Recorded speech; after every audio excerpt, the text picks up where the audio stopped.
guys, this is Shaysky TV, and today I'll be covering exactly how I got from having $0 to a $100,000 stock portfolio. Now, my money didn't just drop down randomly from a helicopter. I've actually been working full-time and have been saving and investing consistently in stocks, which I will be covering in today's video.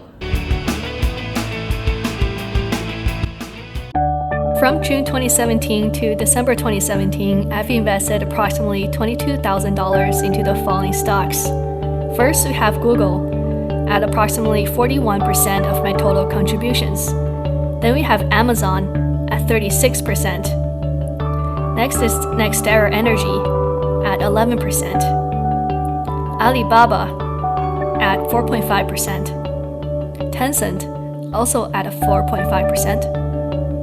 Apple at 2.5%, Starbucks at 0.25%. Last but not least, there's Visa at 0.25%. Now I'm going to pause here and explain why I didn't diversify as much as I could have in 2017.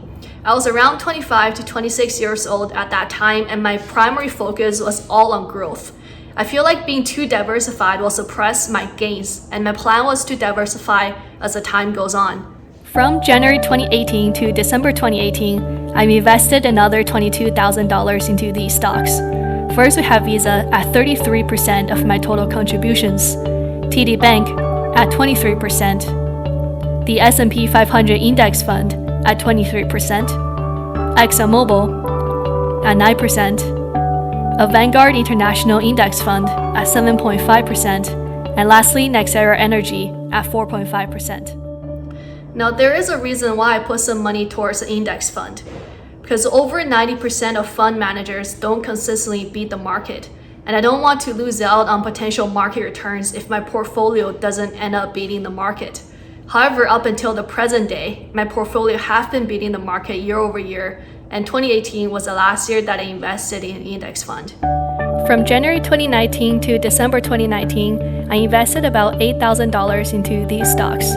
NextEra Energy, which was 56% of my total contributions, Visa at 16%, Apple at 14%, Coca-Cola at 12.5%, and lastly, Starbucks at 1.5%. Now, you might notice that my contributions dropped significantly compared with the previous 2 years, and this is because I was trying to save up some upfront cash to start my MBA school in 2020.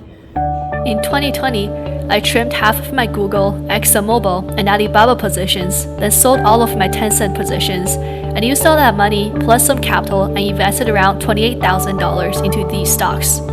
Apple at 48% of my total contributions, Amazon 21%, Visa 19%, NextEra Energy 4%, Shopify 3%, Disney 3%, and lastly, Coca-Cola at 2%. Over the course of 3 years, my total book cost has been $72,000, and my total investment gain is $38,000, and my total stock portfolio value at the time this video is recorded is just over $110,000. A cool fact to note here is that the national average of working at McDonald's is $10 an hour, so the investment gain of $38,000 is equivalent to 3,800 hours of working at McDonald's. So this is why it's very important to learn how to invest. If you don't have the capital to invest, you must focus on investing in yourself to increase your earning potential. So in just over 3 years, I've went from $0 to having a $100,000 stock portfolio. Now you might be thinking, 3 years is too long of a time. However, the first 100K is the hardest, and once you achieve that first 100K, it gets much easier and faster from there because of compounding interest. Now, I definitely had my share of bad picks, and perhaps I've bought some stocks that I hoped would have a high return, but it didn't. And that is reality. But the key point I want to mention here is that you need to have a solid strategy and also be able to follow that strategy consistently. So with that, I definitely don't regret the decisions I've made, and I will follow my strategy consistently. Now, when it comes to designing your own portfolio strategy, the key here is to think about what your comparative advantage is and what are your risk tolerances. So if you like the content here, make sure to subscribe, like, and I'll continue to make these videos.